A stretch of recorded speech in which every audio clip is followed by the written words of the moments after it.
Wowo kembali ke desa. Kali ini saya kedatangan seorang tamu untuk bincang-bincang dan sharing. Selamat datang Kang Joko Purwosusanto. Terima kasih, selamat datang. Ya, Kang Joko, Riko Hunundang Mrene. Ngomong using tak ngomong Indonesia kae.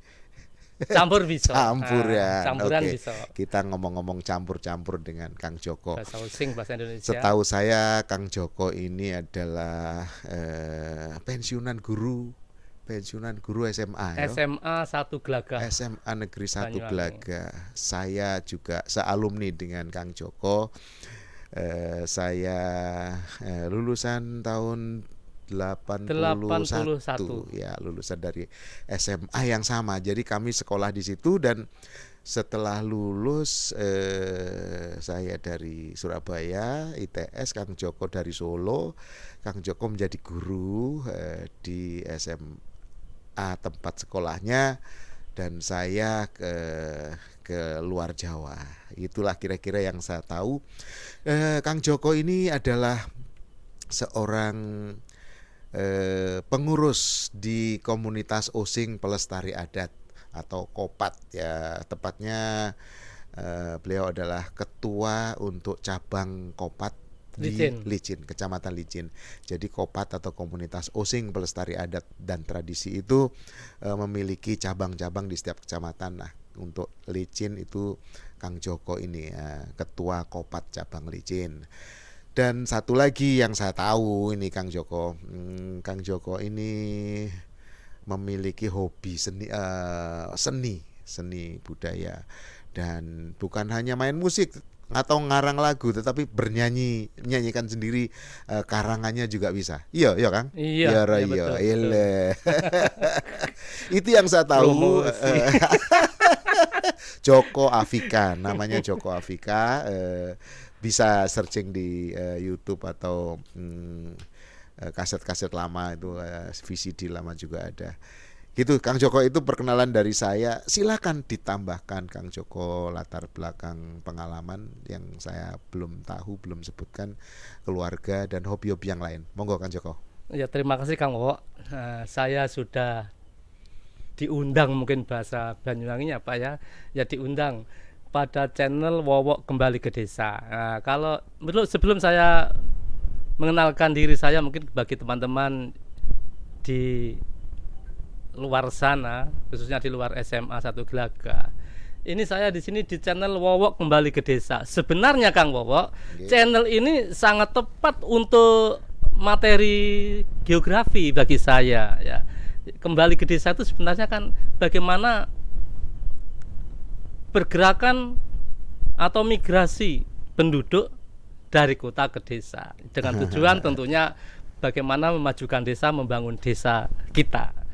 Tidak berarti manusianya yang harus pindah, mungkin begitu, tapi paling tidak pikirannya kita bagaimana membangun desa, ide-ide kita bagaimana membangun desa. Tapi Kang Wowo lebih hebat lagi, bukan hanya pikiran dan orangnya yang hadir ke desa, tapi semuanya ternyata di sini sudah bisa membuat satu usaha di warung Kemarang dengan channel Wowo Kembali ke Desa. Ya, ini kalau saya lihat dari geografi seperti itu, Kang. Lalu untuk tadi saya sudah dikenalkan, nama saya Joko Purwosusanto. Ya. Masih SMA dulu saya sering dipanggil teman-teman GPS. GPS, merek apa itu Kang dulu? Nggak tahu. Nggak tahu. Ya? Ada manggil JP gitu ya, nggak pas. Merek rokok banyak itu. Nama. Saya masih ingat itu ternyata. Iya. Terus apa lagi yang perlu kita bicarakan ya?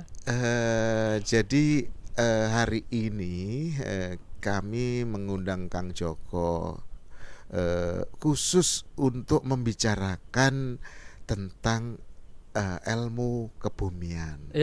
Ya, karena saya mendengar kabar bahwa kelebihan dari Kang Joko ini bisa mencetak juara-juara Olimpiade dari SMA Negeri 1 Banyuwangi di kancah Jawa Timur maupun nasional. Itu yang saya dengar. Iya. Jadi bahkan sudah pensiun pun saya dengar dicari dicari saking garusin yo.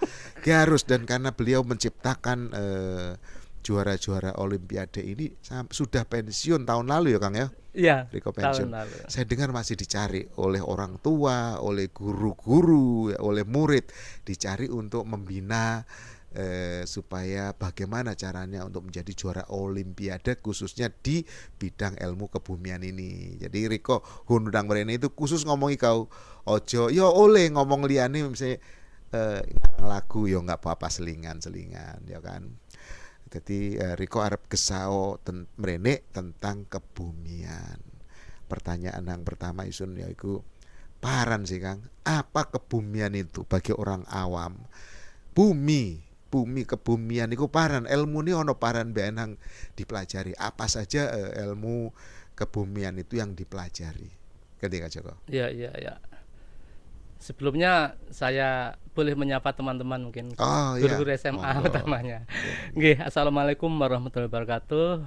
Om Swasti, Namo Buddhaya, salam kebajikan, Rahayu untuk teman-teman khususnya MGMP Geografi yang ada di Banyuwangi khususnya Jawa Timur maupun Indonesia. Saya di sini Joko Purwosusanto hadir di channel Wowo Kembali ke Desa.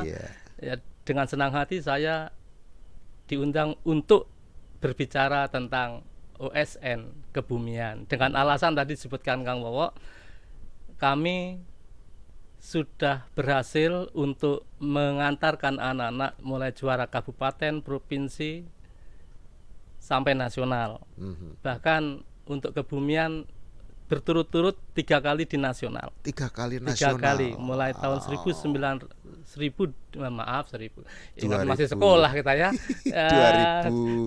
2019, 2020, 2021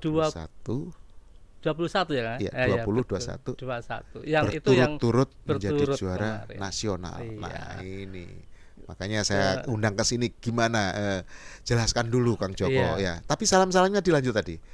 Ya, mudah-mudahan teman-teman nanti dari kegiatan ini paling tidak mungkin sedikit bisa menularkan lah bagaimana untuk bisa mengantarkan anak didik kita dan mengangkat kota Banyuwangi. Betul, mengangkat kota Banyuwangi. Mengangkat kota Banyuwangi di tingkat nasional. Karena kalau kita sudah bicara di tingkat nasional itu bukan hanya memiliki rasa bangga pada sekolah kita saja, tapi kita sudah membanggakan paling tidak Banyuwangi lah sebagai wakil provinsi kita. Itu. Terus untuk kebumian sendiri Kang Wowo ya, sebenarnya apa ilmu kebumian? Kebumian itu kebumian sendiri sebenarnya ya kita mempelajari planet bumi ini dalam segi fisik lah. Kita melihatnya secara fisik. Ini yang saya lihat menurut OSN Olimpiade Sains Nasional ini. Jadi di dalam bumi secara fisik. Tapi ternyata materinya kan tidak hanya bumi. Mungkin nanti kita bicara lebih panjang lebar lagi. Nyambung ya. Dalamnya bumi. Iya, nanti yang dipelajari apa saja, yang kita siapkan apa saja. Nanti inilah yang nanti mungkin cara untuk kita biar sukses mengantarkan anak-anak kita dalam lomba, khususnya lomba kebumian gitu. Dan lomba kebumian ini maaf saya lupa tahunnya, itu merupakan lomba yang terbaru dalam Olimpiade Sains ini. Di dalam geografi itu kan ini sebenarnya kebumian masuk dalam geografi atau bagian daripada geografi. Dari dalam geografi, maaf saya guru geografi. Jadi ada OSN geografi beberapa tahun yang lalu. Paran bedone apa bedanya dengan geologi, geografi, kemudian geofisika, geooceanografi, meteorologi, apa bedanya? Waduh, cerita. Loh, saya itu orang awam, Kang Joko. Saya punya teman-teman ya geologi. Iya, betul. Kemudian geodesi ada lagi. Iya. Apa bedanya, Kang? Itu kan cerita sidik, nggak apa-apa. Ya, saya berawal dari geografi ya. Saya kan dari jurusan geografi tapi dari pendidikan geografi, bukan geografi murni ya, bukan geografi murni, tapi pendidikan geografi. Akhirnya saya bisa menjadi guru di SMA Satu Blaga. Nah, di dalam geografi kalau kita lihat secara etimologis, geo and graphen itu suatu pencitraan tentang bumi. Ya.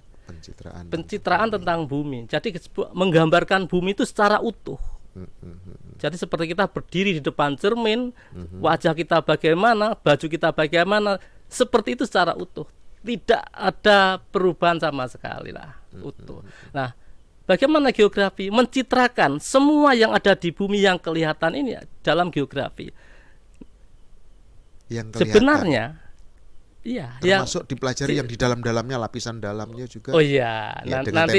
Itu kita lihat di dalamnya lagi. Kalau geografi tadi kan sebenarnya ada dua unsur toh. Ada unsur fisik dan unsur manusia sebenarnya di sini.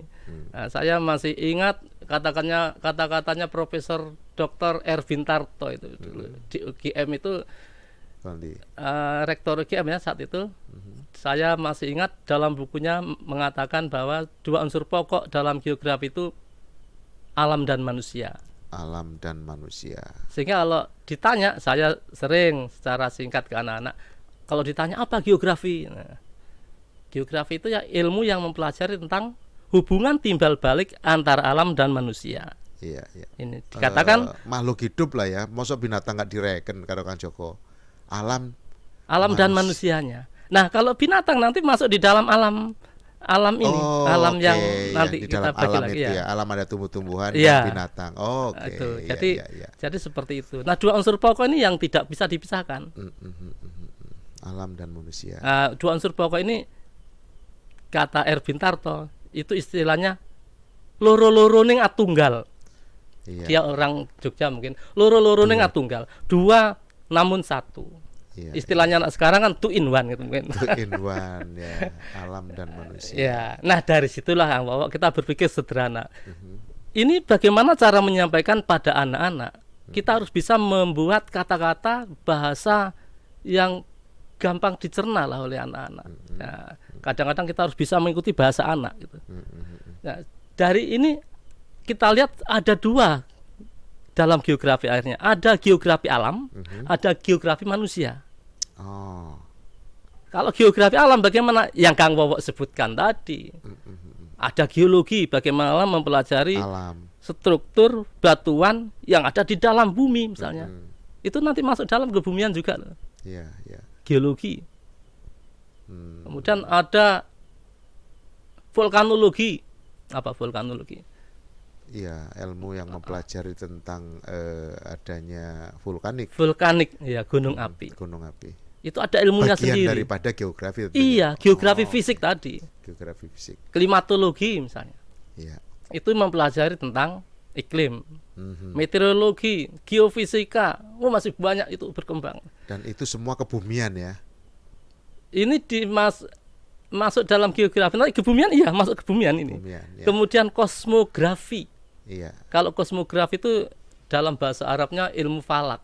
Nah, ini di dalam kosmografi saya sering tanya ke anak-anak guyonan, maksudnya saya dengan motivasi aja. Apa berasal dari kata kosmos and graphen. Apa kosmos? Sering menyebutnya anak-anak mesti nama barang-barang. Padahal saking banyaknya istilah-istilah dalam geografi itu digunakan untuk merek. Padahal kosmos itu artinya ya alam raya ini. Alam raya. Kosmografi bagaimana tentang ilmu pengetahuan yang mencitrakan tentang alam raya ini. Nah, di dalam kosmografi Kang Wowo masih dibagi lagi. Ada 3, ada astronomi, ilmu perbintangannya. Yang mana ilmu perbintangan itu? Astronomi kan ilmu perbintangan, Kang. Mempelajari planet-planet yang ada di sekitar bumi kan gitu. Oh iya, betul. Iya, tentang letak gerakan sifat itu. Iya, makanya ingat SMA ya. Zaman kita dulu ada IPBA ya. Oh iya. IPBA zaman dulu. Ilmu bumi, alam. Ya, kita pernah belajar. Nah, ternyata di dalamnya itu lagi ada astrologi. Satu lagi ada kosmologi atau kosmogoni istilah yang lain. Kalau kosmologi ini ilmu yang mempelajari, ilmu pengetahuan yang mempelajari bagaimana terjadinya benda-benda langit. terjadinya bumi bagaimana misalnya. Awal yang menurut teori yang ilmiah misalnya terjadinya Big Bang. bumi itu ya bisa Big Bang itu yang sekarang dipakai. Yeah. Sebelumnya itu sudah terjadi jagat raya. Kalau Big Bang yang kalau terjadinya bumi misalnya Immanuel Kant dan Laplace itu kan teori nebula itu. Itu yang secara ilmiah. Sebelumnya kan orang hanya cerita, hanya khayalan. Yeah. Bagaimana terjadinya bumi zaman itu. Hanya gambaran yang tidak ilmiah. Ya teori penciptaan. Kalau yang sekarang ya teori creation ya, memang evolution ya, perubahan, ada Big Bang segala macam itu. Ya, yang terakhir Big Bang itu nanti dalam kebumian masuk juga itu. Ya. Tapi ingat tolong yang astrologi tadi. Kelihatannya sama-sama astronomi, astro and nomos, astrologi, astro and logos. Ilmu. Ternyata ini bukan ilmu astrologi ini. Kelihatannya astra itu bintang kelihatannya. Maka tadi Kang Wo saat mengatakan perbintangan, saya khawatir arahnya ke astrologi. Oke. Astrologi itu berarti hanya meramalkan. Ramalan nasib seseorang, bangsa atau negara berdasarkan apa? Berdasarkan keadaan benda-benda langit saat itu. Yang dilihat saat itu. Ketika di sini kemungkinan terjadi apa ya, di kutak-katik katuk seperti itulah ya. Mungkin begitu. Contoh yang paling mudah bagi anak-anak yang biasanya hafal itu zodiak itu. Iya, zodiak. Zodiak itu sebenarnya kan kumpulan bintang, rasi bintang. Ya, ketika di orang yang lahir ketika bintang di sini biasanya sifatnya seperti ini. Itu namanya. Biasanya sifatnya seperti itu ini. Peramalan nasib. Ya, sehingga di kutak-katik katuk menjadi seperti itu. Astrologi. Sehingga seakan-akan ya yang dilihat bisa sains dasarnya. Hati-hati kalau misalnya kita belajar astronomi, kalau kita bicara masuk ke peramalan sebenarnya astrologi gitu. Jadi ya, misalnya zodiak, anak-anak sering saya guyoni. Siapa yang lahir bulan Maret? Bulan Maret tanggal 25. Oh, bintangnya Aries. Kamu bintang apa? Ini bintang ini. Kok tahu saja? Dari mana kamu tahu? Bingung sudah. Dari ini. Baru setelah itu dikutak-katik dengan sebagian besar orang Aries itu seperti apa sifatnya. Iya, itu dari astrologinya. Probability-nya mana yang banyaknya dibuat kesimpulan ya seperti itu. Tapi mengapa saat itu orang diberi rasi Aries misalnya? Sebenarnya saat mereka lahir, saat itulah sebenarnya rasi Aries yang menyaksikan mereka itu sehingga bintangnya namanya Aries. Di astrologinya, di astronominya sebenarnya bisa seperti itu. Oke, Kang Joko, memang luas sekali. Jadi kembali kepada ini International Earth Science Olympic. IESO. Jadi olimpiade tentang kebumian. Biasanya apa yang dilombakan di situ, Kang Joko? Untuk materinya apa untuk apanya ya? Iya, materinya biasanya. Apa yang dinilai seperti apa? Apakah menulis atau membuat suatu kesimpulan atau membuat eksperimen atau apa yang dilombakan itu apanya, Kang Joko? Ya, yang dikatakan Kang Wo tadi benar itu. Nah, jadi begini, kalau itu kan tingkatannya beda-beda Kang Wo. Kalau misalnya masih tingkat kabupaten, itu biasanya cuman soalnya pilihan ganda. Oh, pilihan ganda. Pilihan ganda kabupaten sampai provinsi lah. Jadi pertanyaan-pertanyaan seperti pelajaran pilihan ganda dengan pilihan gandanya optionnya itu 5. Ini di kabupaten belum ada menulisnya, prakteknya belum. Untuk kebumian ya, ini belum sampai. Tapi nanti kalau misalnya sudah di tingkat provinsi agak sulit sudah. Jawa Timur sudah mulai analisisnya sudah lebih tinggi lagi. Sudah studi kasus atau disuruh membuat penelitian gitu ya? Belum. Oh, belum ya? Belum. Nanti di tingkat nasional yang itu. Ada interviewnya? Iya, betul. Interviewnya ada. Ada interviewnya. Di tingkat nasionalnya. Sebab kadang-kadang bisa saja seseorang murid itu hafal soal-soal, ada kisi-kisi misalnya, tapi begitu interview kelihatan kalau ini menghafal atau mengerti benar gitu ya. Interviewnya tuh terakhir, Pak. Ya, terakhir. Ya, biasanya tuh pilihan ganda dulu, selang berapa hari baru interview. Oh ya, pilihan ganda, kemudian hari berikutnya ada praktek tadi. Ya. Praktek ini sesuai materi yang akan diberikan tadi. Praktek, dia diberikan kasus atau disuruh mencari kasus tentang kebumian gitu ya. Iya, ya tergantung materinya tadi. Saya belum bicara materi tadi ya. Belum. Materinya apa saja. Belum. Di kebumian materinya itu kalau kita lihat berdasarkan silabusnya, yang pertama itu tentang geologi tadi. Geologi. Satu geologi. Ya. Geologi dan geofisika gandeng, geologi dan geofisika. Geofisika, oceanografi. Kemudian oceanografi ada. Kemudian meteorologi dan klimatologi. Ya. Yang keempat astronomi. Nah, ternyata berdasarkan pengalaman dari 4 ini, geologi, geofisika, meteorologi, klimatologi, oceanografi, astronomi, ini semuanya keluar.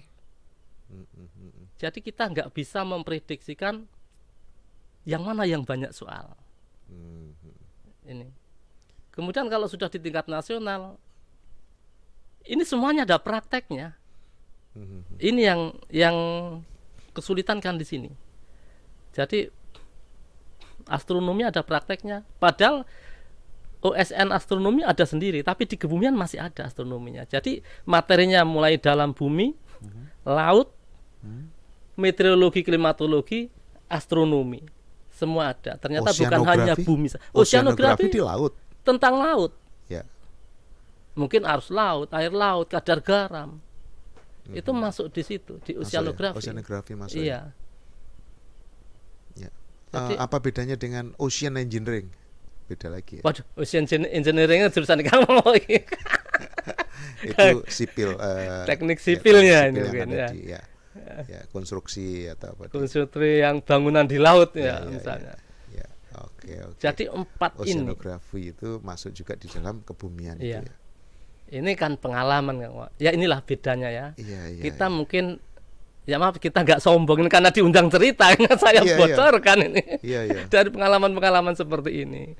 Ya, ternyata pengalaman itu benar-benar sangat berharga. Ya, kita sebagai pembina, misalnya sebagai guru, pengalaman itu harus dipakai ternyata. Dari tahun ke tahun ternyata soalnya beda, nggak pernah sama. Oh gitu ya. Terus berkembang gitu. Tapi dari pengalaman tahun ini, tahun kedua, tahun ketiga, ini kan kita bisa apa istilahnya? Apa semacam memprediksi lah. Oh, pasti materinya sekitar ini, ibaratnya seperti itu. Cuman materi soal nggak sama, ilmunya sama loh, tapi soal kemungkinan sama itu kecil.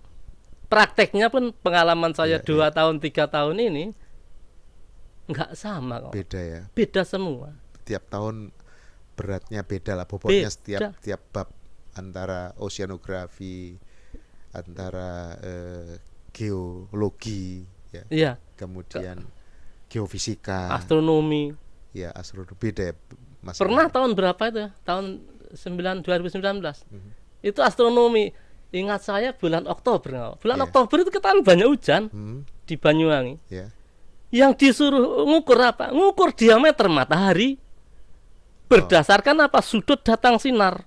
Oke. Yang diukur sudut datang sinarnya. Ada matematisnya juga berarti ya? Matematis, fisika, matematik jadi satu. Iya, pakai Pythagoras, pakai. Betul. Iya. Jadi mengukur lingkaran matahari berdasarkan sudut datang sinarnya. Iya. Yang saya bingungkan bukan menghitungnya kamu. Gimana? Yang saya bingungkan mataharinya nggak ada. Mendung. Mendung hujan karena Desember. Wah. Apalagi ya mendung pasti melenceng juga karena ada pembiasan dan sebagainya. Nggak bisa, Wak. Kalau mendung itu nggak bisa kita lihat sinar matahari karena yang diujikan adalah menghitung radius atau garis tengah diameternya matahari. Iya. Wah, sempat bingung. Tapi ada yang gampang, Kang Joko. Nganggo GPS. Ini pengalaman yang 2 tahun yang lalu ini kan apa itu? Pakai daring. Jadi kalau ibaratnya yang langsung seperti dulu sebelumnya saya nggak akan tahu cerita ini. Ya, Ini karena saya bisa cerita karena saya mendampingi gitu loh. Jadi proses itu di kamera Kang. Ini bagaimana saat mengukur, saat memasang. Itu kamera tidak boleh ada Orang yang lain. aturan tidak boleh gerak ya orang lain gitu. Nah, di sini juga ada seni ternyata Kang. Saya gunakan teknik seni. Iya, ya. Kadang-kadang ayo ngomongnya harus jelas, kalimatnya harus jelas, artikulasi. Sampai ke sana. Iya, karena yang dinilai audionya sama Audio videonya. juga dilihat juga. Itu akhirnya yang mengukur apa tadi? Sudut datang sinar. Saya sampai guyonan untuk menghilangkan stres anak. Ayo kita besok ke Wongsorjo, tapi saya laksanakan. Kenapa ke Wongsorjo? Logikanya matahari itu berada di sebelah selatan. Bulan Oktober. Bulan Oktober kan ya. Sudah ke selatan. Ya. Kemudian kita ke Wongsorjo, wah bangga sudah pagi berangkat. Sampai sana jam 9, matahari masih ada, ternyata baru datang turunkan alat-alat. Angin dari selatan di Wongsorjo, wah menutupi awannya datang, nggak bisa lagi, susah. Waduh, mudah-mudahan Tuhan memberikan Iya. apa kemudahan. Sambil di mobil saya guyonan, sebenarnya kita ini harus ke Kalimantan. Ini anak-anak baru tertawa sambil krunya. Di Katulistiwa langsung. Di gitu sana ya. kan masih musim panas. Iya, dan langsung di garis lintang itu lebih presisi ya. Ini ya karena Oktober. Sekarang bulan apa ini ya? Iya, Januari. Januari Di masih utara. di selatan juga, matahari di selatan. Oh, di selatan. Iya. Mau bergeser ke utara. Nanti ya? matahari di utara, di tengah itu kan Maret tadi. Maret sama September. Ya. Nah, ini. Jadi kita memperhitungkan itu astronomi Kang, bukan astrologi itu.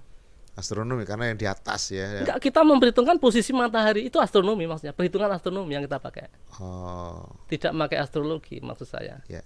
Lintasan. Ini Kang, teman-teman di Kopat kan banyak yang paham astrologi ini.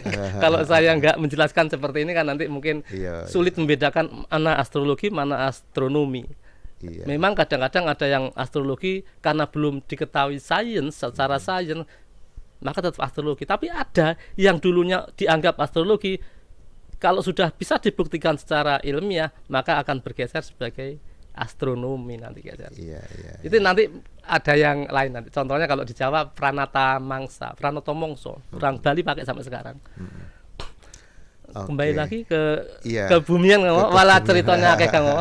Oke, tadi Kang Joko Riko bisa ngasih contoh kira-kira kayak apa sih soalnya selain tadi yang mengukur diameter matahari ya. Ada contoh-contoh soal di Olimpik yang tadi multiple choice ya. Ada contoh nggak misalnya? Aduh, ingat nggak ya? Ya apa contohnya pilihan ganda seperti kalau misalnya ya, gampangnya. apa? Misalnya ilmu yang mempelajari tentang iklim, misalnya ini ibarat soal gampangnya seperti ya. Soal yang paling mudah misalnya kan pengertian aja, ilmu yang mempelajari tentang iklim itu apa namanya. Tapi sedikit sekali yang sangat mudah seperti itu. Iya, apa misalnya yang agak susah sebenarnya? Coba ini yang paling gampang misalnya jawabannya kan klimatologi. Jadi pilihan gandanya ya diambil dari istilah-istilah itu. Klimatologi, geologi, geofisika misalnya. Ya, itu yang astronomi, hafalan ya. Iya. Kemudian ada nggak yang ngitung misalnya? Oh, ngitung banyak. Apa misalnya? Kalau di kebumian banyak. Misalnya apa contohnya? Misalnya menghitung apa ya? Menghitung kalau diambil di astronominya misalnya, menghitung letak lintang misalnya. Ini tinggi bintangnya misalnya berapa? Ya.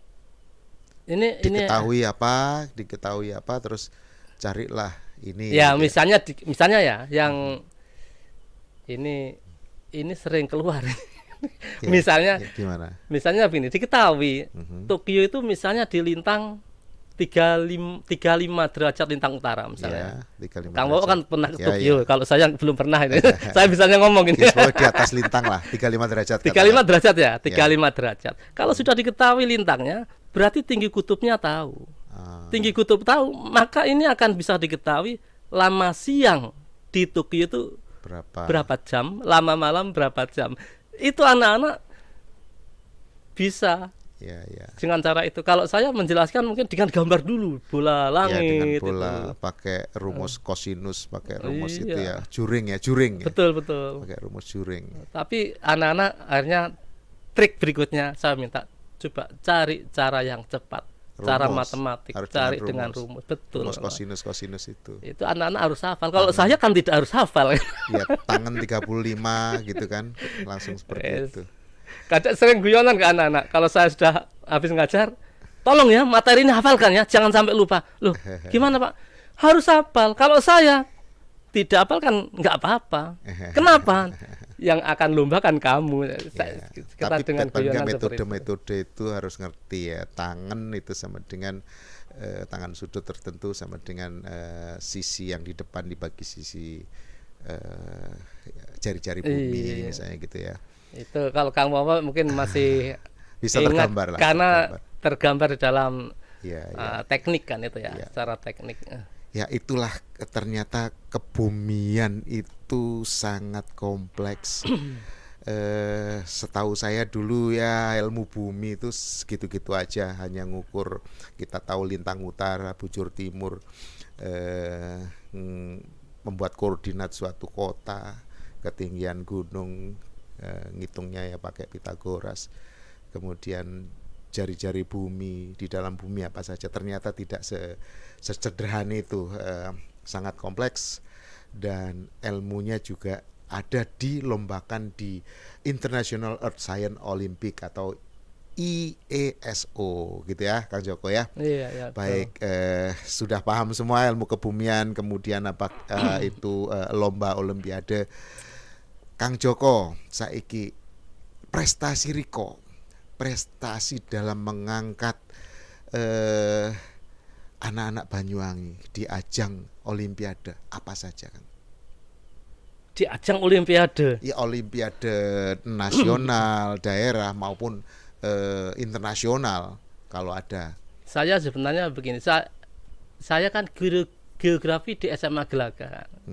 Kalau ditanya seperti itu, yang paling mudah saya ingat yang pertama masalah kebumian. Tapi sebelumnya dulu saya pernah juga sebagai pembimbing astronomi. Nah, kemudian ada SN geografi saya juga masuk juga pernah. Tingkat kabupaten. Pembimbing atau pembimbing di sekolah? Saya katakan di sekolah. Pak Joko pembimbing ya. Di sekolahnya. Ya. Nah, ya pembimbing ya pelatih ya. Kalau tempo hari kan kabupaten akhirnya juga minta saya karena yang ke provinsi itu harus dilatih oleh guru yang sudah pernah berhasil ke tingkat provinsi atau nasional. Kebetulan saya sudah masuk di situ. Nah, kalau dari ini prestasi ini ya astronomi, maaf dulu saya hanya bisa mengantarkan ke provinsi. Jadi sebagai peserta di provinsi. Dulu lupa saya tahun berapa ya. Kemudian kebumian juga pernah dulu, bukan kebumian, geografi mengantarkan ke tingkat provinsi. Itu juara? Enggak juara juga, cuman dia anaknya ikut lomba-lomba di kampus-kampus yang lain, pernah menang juga waktu itu. Nah, kemudian yang akhir-akhir inilah saya yang sebagai pembina atau pelatih USN Kebumian. Yang tadi mungkin saya ceritakan bahwa yang kebumian tahun 2019 itu masih offline waktu itu di Manado. Di Manado. Kita ngantarkan ke sana. Jadi, saya hanya pengalaman mengantarkan, mengamati bagaimana lomba anak-anak di Manado itu. Jadi waktu itu kalau datang ke Manado di tahun 2019. Datang ke sana kan saya sebagai pembina gurunya tidak boleh melihat. Tapi datang pergi ke sana. Kita datang memotivasi anak terus. Anak boleh. Itu kan harus didampingi terus. Kalau nggak didampingi, wah kalau anak kita stres gimana Kang? Kan bingung gitu. Mungkin ada pertanyaan-pertanyaan tetap ke gurunya. Nah, ini termasuk ide-ide seperti ini saya pengalaman dari saya mendapatkan ide-ide. Anak harus didampingi. Utamanya pendamping yang memberi pelajaran itu. Mengapa demikian? Yang lebih tahu pelajarannya ya gurunya, yang lebih tahu secara psikologis anak itu juga gurunya yang melatih itu gitu. Secara psikologis dia lebih percaya diri kalau didampingi gurunya. Tapi kan ketika lomba kan nggak boleh kan? Ya itu yang saya katakan tadi, kita nggak bisa istilahnya mungkin mencuri ilmu nggak bisa di situ. Begitu masuk ke arena petinju ya sudah petinju berlawan petinju, nggak boleh pelatihnya ikut. Misalnya anak-anak geologi atau astronomi yang ada di tepi laut itu di pantai, kita jauh melihatnya dari jauh. dari jauh. Dari kejauhan nggak boleh. Kalau waktu di ruang pas pilihan ganda jelas di laboratorium komputer sekolah tertutup. Nah di situ saya mencari pengalaman, nggak kurang akal. Saya dekati teman-teman guru yang sudah menghantarkan di tingkat nasional berapa kali. Saya tanya, kan ini pengalaman juga, pengalaman dari orang lain, selain dari pengalaman diri sendiri. Akhirnya itulah kita jadikan juga untuk mengantarkan kita anak-anak kita, maksud saya. Yaitu Kebumian tahun 2019, baru tahun 2020 kita berhasil itu offline, ingat saya itu ya. Oh iya offline ya. Datang ke. Enggak, itu di sekolah yang cara tadi, yang cara apa? Oh, cara menggunakan video dikirim. Itu yang saya curi. Iya. Artinya saya curi ilmunya. Saya tahu bagaimana soal-soal di tingkat nasional. Karena soal-soal tingkat nasional itu kan nggak ada di mana. Ya. Di luar nggak ada. Jadi prediksinya diperkirakan lah kira-kira. Ya. Akhirnya dapat juara berapa? Juara waktu itu perunggu. Ya. Nah, kemudian yang tahun 2021 itu masih perunggu. Yang tahun ini kemarin 2022 yang benar awal tadi saya ngatakan 21 ya. Yang sekarang yang terakhir kemarin ini 2022 ya. Itu dapat emas kan, Pak. Dapat emas. Ya. Wow, akhirnya. Yang tidak diperhitungkan lagi menurut akal saya, tapi itu yang terbaik, the winner absolute kemarin ini. Jadi terbaik se-Indonesia. Emasnya itu bold lah ya, emasnya benar-benar. Ya. Nilainya terbaik Indonesia. Termasuk nasional. Secara praktiknya apa itu. Iya. Kalau nasional memang harus ada praktek, diuji di tempat ya. Tahun 2022 kemarin saya di sekolah. Pakai sekolah. Dan juga sebelumnya tuh pakai GOR juga, misalnya ujian apa itu? Meteorologi. Kan meteorologinya waktu itu apa ya? Ditanya awan. Coba baca jenis awan saat itu. Jadi dari sana sudah ditentukan harinya ditentukan. Cuma jamnya jam berapa saat kita di sana itu kan laporannya sesuai jam itu waktunya. Iya, awannya. Awannya awan apa? Pertama saya ngomong dengan anaknya, kamu akan melihat dari sebelah mana? Dari sebelah timur ya, sebelah timur. Yang nyoteng saya ajari juga, kamu nyotingnya dari mana? Dari sini, nanti gerakannya kalau ke timur, ke selatan, ini kamu ikut di belakangnya. Yang penting kamu misalnya mengarah telunjuk ke arah awan itu, misalnya awan cumulus misalnya, menjelaskan. Ini harus ikut kameramennya. Jadi kameramennya kita harus apa ya, membimbing juga. Ya, untuk termasuk actingnya anak itu juga harus diajari. Jadi ya teknik seni kita pakai lah untuk bicara, untuk menyampaikan pendapat itu. Ya, tapi harus berdasarkan pelajaran atau ilmu-ilmu yang seperti nama-nama awan, kemudian volumenya, kecepatannya. Aku yakin pengujinya itu sudah punya data juga. Tadi saya katakan menggunakan satelit ya. Waktu dan tempatnya kan GPS-nya sudah tahu kan. Iya. Ini misalnya di Gor Tawangalun Banyuwangi.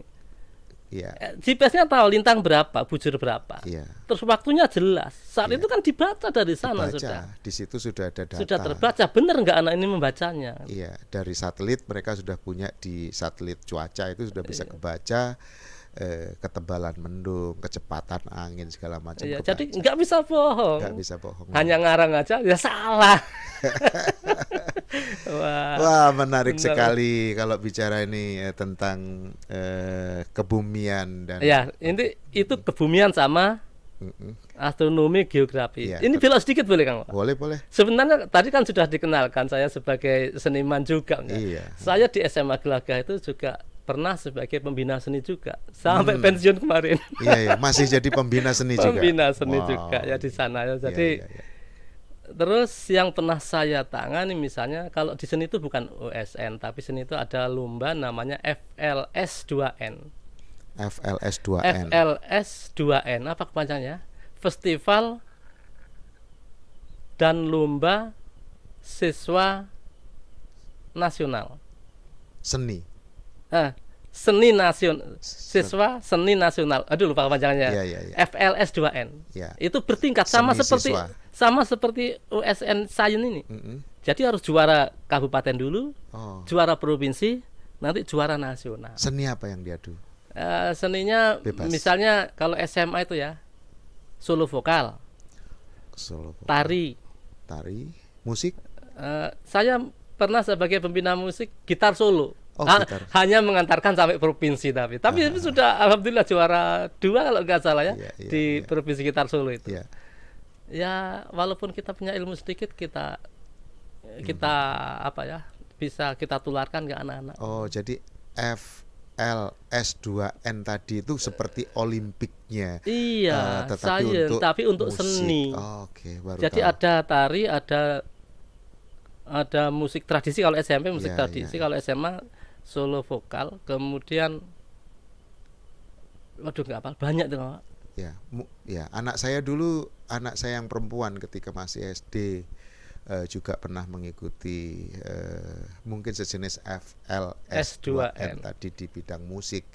Anak saya hanya memainkan sebuah alat musik kayak seruling yang putih itu yang recorder. Bukan recorder yang ditiup, yang dipencet. Ini yang kayak seruling tapi yang putih itu sejenis flute ya, tetapi kayak seruling.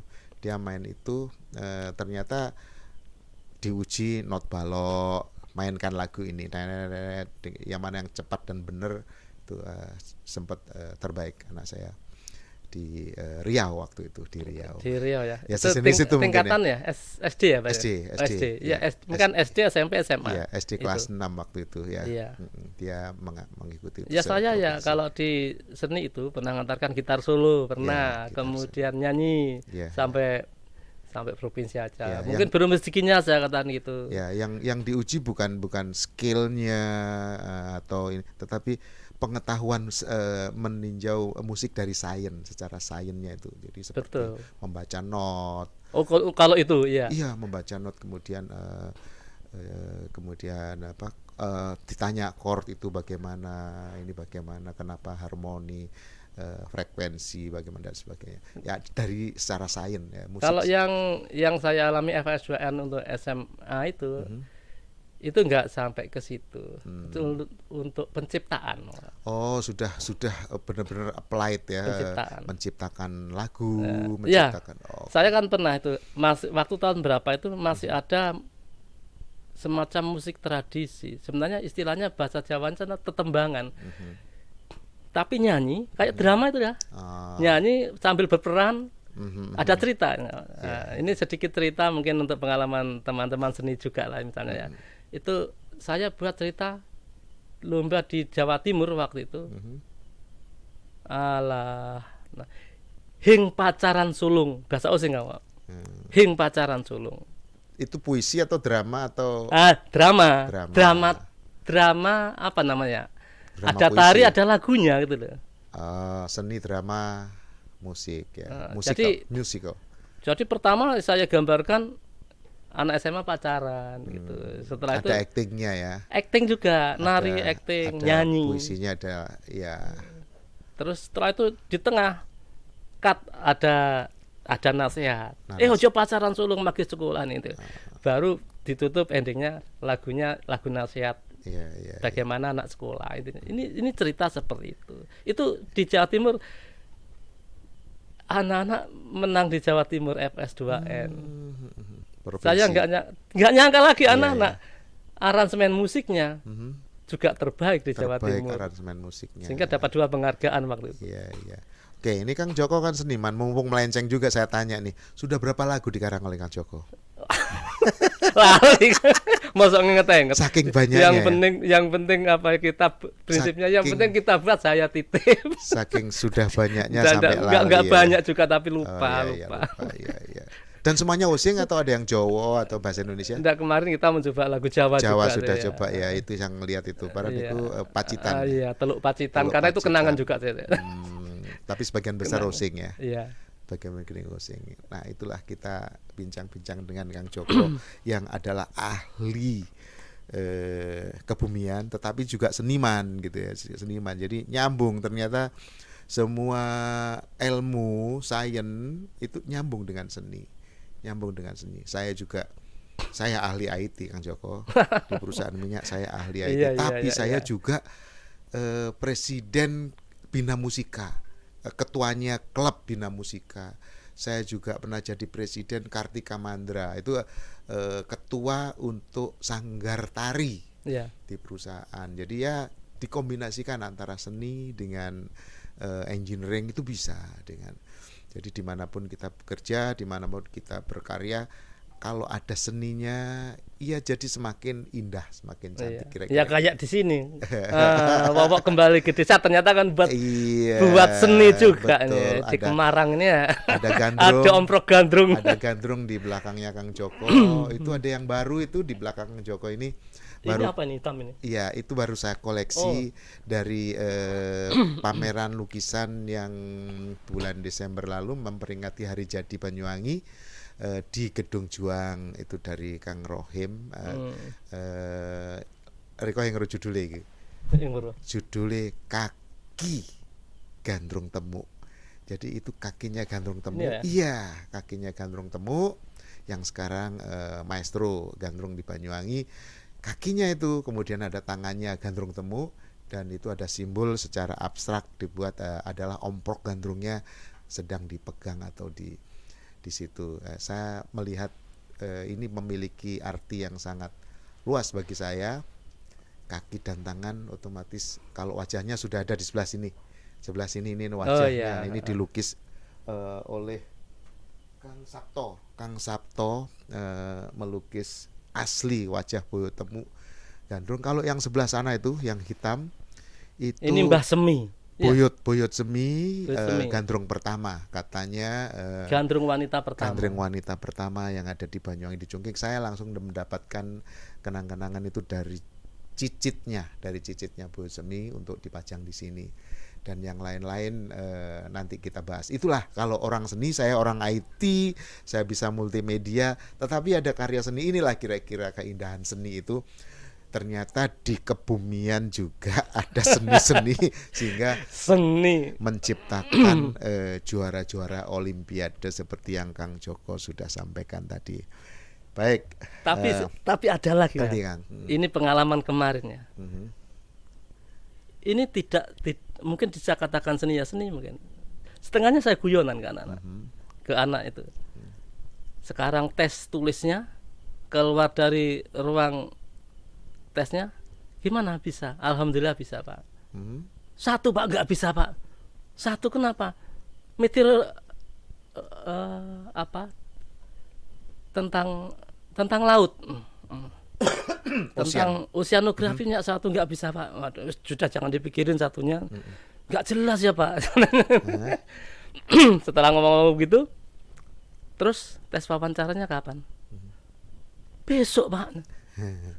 Besok. Terus kira-kira yang ditanyakan apa ya? Ya paling materi-materi kita ini, Pak. Ini pengalaman ya, pengalaman dengan anak-anak. Materi-materi yang diujikan ini kira-kira, Pak. Mungkin tentang kesulitannya bagaimana. Kalau kamu ditanya besok mau kuliah kemana? Nggak mungkin, Pak, sambil tertawa, nggak mungkin. Ternyata besoknya gimana? Keluar. Yang ditanya? Keluar dari ruang tes wawancara. Sudah senyum-senyum dari luar. Gimana bisa? Alhamdulillah, Pak, lancar bisa. Ditanya apa? Yang dikatakan Pak Joko kemarin, mau kuliah kemana? Tapi pinter dia sudah menjawabnya. Jadi sudah saya beritahu sebelumnya. Kalau kamu wawancara, coba kenali kira-kira yang mewawancarai kamu siapa. Terus latar belakangnya apa? Nah, itu keahliannya apa? Kamu nanti harus ikuti alur dia. Dia jadi tidak akan mengatakan tidak. Dia akhirnya ikut kuliah ke luar negeri. Ya gitu. Padahal dalam hatinya sebelumnya tidak kan gitu. Jadi tawari seperti itu. Dia menguji apakah siswa ini punya visi enggak. Kadang-kadang enggak punya visi, anak itu kosong, hanya menghafal. Ya, salah satu pertanyaan, punya visi enggak, punya cita-cita enggak. Itu kira-kira seperti itu. Kalau jawabannya tepat dan meyakinkan, baru itu memiliki visi kira-kira gitu. Ya kadang-kadang kalau kita ngomong seperti ini, khawatir saya kan kalau cerita ini, maaf teman-teman guru mungkin tahu seperti ini, tolong jangan diterjemahkan inilah prediksi dalam astrologi. Enggak, ini secara logika nanti biasanya dalam pendidikan itu kan berjenjang, yang ditanyakan jenjang yang lebih atas lagi. Logikanya begitu aja. Iya. Baik, Kang Joko, kembali kepada Olimpiade Kebumian. Apa kira-kira kiat-kiat yang perlu disampaikan kepada ada siswa, guru, orang tua, ya, apa kira-kira kiat-kiatnya? Nah, untuk kiat mungkin semacam trik gitu Kang ya, triknya ya. Triknya. Ini sebenarnya sudah ada pengalaman, sebagian tadi mungkin saya sudah ceritakan. Kemudian setahun yang lalu ingat saya sudah mencoba menulis buku itu makanya juara kebumian KSN waktu tahun 2020 kan istilahnya diubah KSN, tapi sekarang sudah diubah lagi USN lagi. Itu saya tuliskan. Sebenarnya kalau ini dikatakan rahasia, misalnya kalau belum saya tulis ya rahasia. Karena ini pengalaman saya selama mendampingi anak-anak untuk belajar lomba seperti itu. Sudah dalam proses ditulis, Kang Joko? Sudah jadi buku kan? Oh, sudah jadi buku. Ya. Oh, sudah. Itu mungkin yang idenya begini aja. Usaha apa saja untuk mempermudah pembelajaran anak untuk materi kebumian. Paling tidak ya yang harus kita perhatikan komponennya itu 1 siswa, ya, 2 guru dan orang tua, 3 sarana prasarana, kemudian materi ajarnya sesuai silabus, yang keempat, yang kelima manajemen di sini dalam arti luas lah, manajemennya misalnya manajemen sekolah utamanya. Nah, jadi sekolah ini mau tidak untuk memanage bagaimana mulai awal persiapan lomba ini dikerjakan. Tidak, misalnya kurang 1 bulan baru kita belajar, nggak mungkin bisa. Jadi harus mulai awal, ada rencana. Dukungan manajemen lah ya. Manajemennya. Yang maksudnya dari siswa sampai ini tadi. Kalau kita bicara siswa misalnya, siswa itu kan heterogen sekali. Heterogen sekali. Dari situ bagaimana cara kita memilih siswa agar bisa masuk ke mata lomba masing-masing tadi. Ada kebumian, ada komputer misalnya, ada fisika, matematika, biologi. Ingat saya 9 itu, 9 mata lomba. Nah, bagaimana anak-anak bisa masuk ke situ? Ini termasuk dalam teknik manajemen sekolah nanti. Ya, jadi cara memilih ini. Utamanya mulai cara seleksi, mulai cara mengajar, cara untuk mendampingi dan sebagainya, itu manajemen. Ya, anak-anak kan tidak bisa dipaksa. Nggak bisa. Misalnya anak sukanya matematika, suruh kebumian, ya nggak bisa. Nggak bisa. Ada cara-cara seleksi untuk talentnya. Ya betul, ini mencarinya itu yang sulit. Apalagi kebumian. Kebumian waktu itu belum dikenal. Wah, paran kebumian itu. Tapi setelah kita sudah mengantarkan kebumian menang di tingkat nasional, anak-anak sudah tahu apa kebumian. Kebumian dikiranya mempelajari ilmu bumi ini aja, ternyata sampai sana di atas astronomi. Itu siswa kita harus bisa memanage bagaimana memilih siswa ini. Walaupun nanti harus dipilih, kalau tahun lalu dipilih 5 itu masing-masing sekolah. Gak tahu ini masing-masing sekolah mungkin berbeda caranya. Oke. Yang terakhir nih Kang Joko, yang terakhir, apa harapannya Kang Joko? Harapan atau kalau ada masukan buat pemerintah, dinas pendidikan, juga buat siswa, buat orang tua. Kira-kira apa yang perlu disampaikan? Coba kalau begitu saya tambah lagi dulu Kang. Tadi saya bicara siswa, yang kedua bicara guru. Guru dan orang tua ini sangat menentukan arah anak belajar. Guru dan orang tua sangat penting. Bagaimana? Guru kan ya utamanya pertama materi harus bisa. Materi itu harus benar-benar bahan yang diajarkan bisa, harus dikuasai. Bukan hanya memprediksi saja, tapi materinya harus bisa dikuasai. Apalagi seperti kebumian. Di kelas kan nggak ada pelajaran kebumian. Nggak ada ya? Nggak ada. Yang ada apa? Yang ada geografi. Geografi itu aja ya ada materi kebumiannya tapi kan nggak banyak. Ya, ya. Itu. Oh, Ada lagi. ada ya? Ada nggak ada? Yang nggak ada sama sekali astronomi malah. Astronomi. Astronomi itu loh nggak ada. Nggak ada ya? Akhirnya saya dulu di Jawa Timur kan pernah waktu saat jadi pembina astronomi. Saya ngusulkan waktu itu di tingkat Jawa Timur. Jadi Tingkat provinsi. tidak ada di geografi ya? Tidak ada. Kalau bisa Yang mempelajari lintasan-lintasan bintang, planet dan sebagainya tuh di mana? sebenarnya di geografi. Geografi kan? Tapi geografi kan hal seperti itu sedikit. Sedikit ya. Tidak bisa mewakili kalau untuk lomba. Maka akhirnya guru pembinanya mungkin bukan hanya guru geografi, mungkin guru fisika bisa, guru matematika bisa. Oh iya iya iya. Nanti ke sana arahnya. Karena di situ juga belajar astrofisika juga tadi tentang gaya misalnya. Tentang lintasan itu. Itu untuk guru kita harus benar-benar menguasai materi. Itu. Selain itu dan wawasannya betul keluar Kang itu tadi.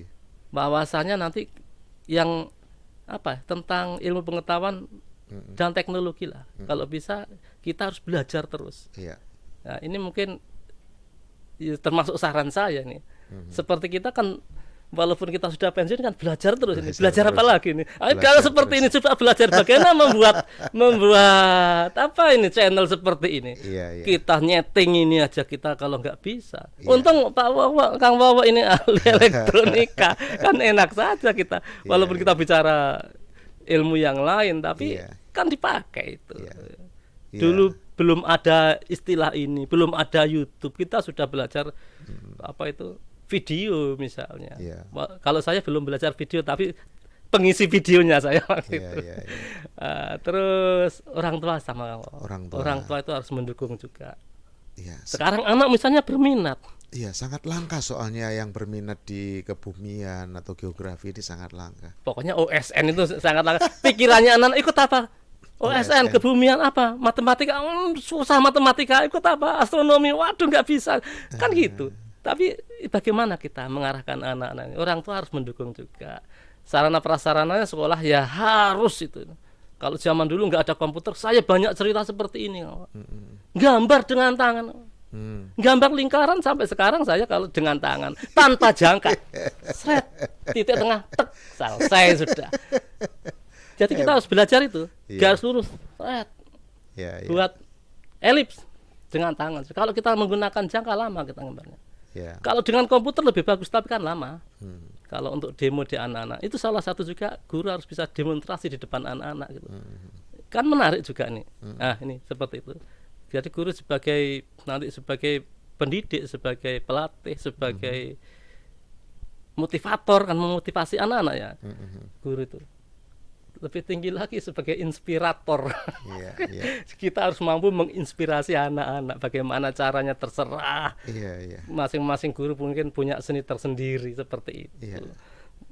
Sebenarnya menarik ya. Geografi menarik, apalagi dikombinasikan dengan ilmu-ilmu yang lain seperti fisika, kemudian dengan telekomunikasi juga sangat erat hubungannya. Adanya GPS, adanya satelit ya, satelit bumi maupun satelit itu sangat menarik. Benar, itu saat ini saya katakan kita harus belajar. Maaf saya kadang tahu sedikit, saya pamerkan ke anak-anak. Ada aplikasi waktu itu GPS. Kita buat GPS. Langsung anak-anak saya tugasi, kamu buat peta. Peta apa Pak? Peta digital. Langsung sudah. Download aplikasi GPS. Kamu harus selfie di depan rumah kamu. Wah, paling tidak 3 tempat saya minta. Misalnya sekolah, rumahnya, satu lagi tempat yang terkenal di sekitarnya apa. Ketemu titiknya. Ada 3 titik saya minta. Koordinatnya setelah ketemu. diklik ada gambar dia selfie di situ. Tolong, titik yang diketahui, koordinat tahu, ketinggian tempat tahu, seperti itu. Skala peta tahu. Tapi anak-anak kan seneng disuruh selfie gitu. Oh, saya kesana dulu. Di petanya ada gambar anak itu. Ini cara-cara kita memotivasi juga. Tapi ilmunya juga modern. Kalau sekarang anak-anak masih disuruh coba gambar peta, diajari dengan garisan. Kadang-kadang anak-anak sekarang itu juga itu. Tapi konsepnya tetap harus ngerti. Dulu disuruh gambar ya. Iya, kita dulu manual terus. Gambar peta di warna. Itu kadang saya pamerkan ke teman-teman, baru teman-teman wah tanya gimana. Harus belajar lah. Saya sendiri juga masih kurang, cuma pengalaman sekarang saya ceritakan. Mungkin kalau saya ceritakan lagi panjang lebar ya panjang. Dan satu lagi Pak, untuk guru dalam lomba KSN ini harus bisa mengetahui, kalau bisa secara pasti loh ya, materi minimal. Materi minimal yang harus dikuasai anak ini gitu loh. Kalau anak bisa menguasai materi minimal tingkat kabupaten, insya Allah lolos. Kepegang. Kita tambah lagi, masuk ke provinsi, tambah lagi minimalnya materinya ini. Ya sama tadi saya sebutkan 4 tadi. Tapi kan tingkatan di dalamnya kan lebih rumit lagi. Itu. Kalau di nasional itu ya lebih rumit lagi. Soal nasional tadi saya katakan itu tidak beredar di luar. Sehingga saya nemu trik lagi akhirnya ke anak. Pak, coba kamu cari soal-soal OSN yang nasional. Ya enggak ada Pak, siapa yang ngeluarkan? Pinter juga anak siapa? Enggak mungkin dikeluarkan. Lalu gimana? Sekarang kamu coba cari soal luar negeri. Cari soal Amerika. Pak, enggak ada Pak, ini di Amerika enggak ada. Yang ada tingkat provinsi. Ya sudah itu aja, coba dikerjakan. Nomor ini dijawab. Kan bahasanya bahasa Inggris. Saya ya pura-pura bisa bahasa Inggris saja. Kalau baca sih saya mungkin tahu artinya, tapi untuk ngomongnya kita sulit. Anak saya coba dibaca. Jawabannya mana? Yang apa misalnya? Bisa anak ini pikir saya. Berarti anak ini bahasa Inggrisnya bisa. Karena soalnya di tingkat nasional itu sudah banyak bahasa Inggris juga. Itu kita siapkan juga ke sana. Jadi ya kita harus seperti anak-anak lagi, harus ngimbangi. Anak-anak bisa, kita nggak bisa kan malu belajar bahasa Inggris sedikit-sedikit gitu. Itu tentang pengetahuan, tentang terus bagaimana tadi yang ditanyakan tentang suka duka dan apa tadi awal? Tantangannya sebenarnya sudah tergambar tadi. Sukanya kita senang kalau misalnya anak-anak itu bisa. Puas lah ya kalau ada. Coba kalau misalnya kita ngajari anak ini, wah bisa, apalagi mencapai kejuaraan. Apalagi mencapai kejuaraan sampai tingkat nasional. Kadang-kadang saya sendiri kan nggak merasa bangga, terlalu bangga enggak. Tapi orang lain kadang-kadang mengucapkan, wah berarti mengucapkan selamat apa, teman-teman bangga. Akhirnya saya harus bangga juga, bukan hanya bersyukur lah, kita harus bangga juga atas nama anak-anak ini. Karena dukanya kan saya setiap hari mendampingi banyak dukanya. Ya bagaimana cara mengajari biar cepat bisa. Anak-anak lemah semangatnya bagaimana. Tolong bangkitkan semangat. Jaga kesehatan. Itu setiap hari hampir saya katakan. Jaga kesehatan. Karena kalau kita nggak sehat, gimana mau pinter? Memotivasi mereka ya. Makanlah sebelum lapar, berhenti makanlah sebelum kenyang. Begitu ya mungkin seperti itu. Itu seperti itu tantangannya ke depan. Kita harus bisa mungkin menemukan bagaimana cara-cara mengajar kita. Memang kalau kita sebagai guru Kang Wawa itu kan sudah ada cara ini sudah misalnya pemecahan masalah, problem solving, misalnya ceramah, diskusi seperti itu ya. Praktek lapangan. Mungkinkah guru-guru menemukan yang lainnya, silakan. Kadang-kadang kalau saya sendiri kadang-kadang dengan cara guyonan aja. Jadi dengan cara guyonan ya paling tidak itu untuk merefresh anak-anak. Tapi guyonannya ya tetap di real itu Pak. Contoh misalnya ya saya tanyakan ini. Kalau misalnya materi di kebumian itu kita bicara tektonik lempeng misalnya, itu dari bumi ini kan dari lempengan-lempengan itu ada 7 lempeng besar di dunia itu awalnya kan dari teori apungan benua yang disampaikan oleh Alfred Wegener itu. Saya guyonan aja. Jadi menurut Alfred Wegener itu dulu dunia ini benua satu benua ini yang namanya benua Pangea. Kemudian berikutnya benua Pangea ini pecah jadi 2. Yang satu bergerak ke utara menjauhi Khatulistiwa, yang satunya lagi bergerak ke selatan menjauhi Khatulistiwa. Nah, di sini ada 2 benua. Kalau kita tanya, ada 2 benua apa saja? Misalnya, yang utara Laurasia, yang selatan Gondwana. Saya guyonannya gimana? Bahasa Osing atau bahasa Jawanya utara itu apa rek? Nah, Lor Pak. Ya benar. Laura. Jadi kalau misalnya benua yang utara apa? Ya Laurasi ya. Yang selatan nggak usah dipikir, pasti Gondwana gitu. Dengan guyonan-guyonan mungkin secara ilmiah lebih aja. cepat menghafal. Anak itu mudah menghafal gitu. Iya. Seperti itu. Mungkin stalaktit, stalagmit. Kalau ingat di Gua Kapur ada endapan yang di atas stalaktit, yang di bawah stalagmit. Jadi kalau misalnya, tapi kamu hati-hati kalau masuk ke dalam Gua Kapur pakai sepatu. Kenapa, Pak? Karena stalagmitnya tuh lancip-lancip biar tidak kena tumit kan gitu. Jadi stalagmit. Stalagmit gitu. Jadi kita harus pintar-pintar, mungkin cara apa lagi terserah kreasinya masing-masing guru. Kadang anak-anak bukan hanya untuk merefresh anak-anak, tapi untuk mudah mengingat. Utamanya di situ. Jadi banyak mungkin kalau kita berikan contoh seperti itu. Oke, Kang Joko silahkan ngopi.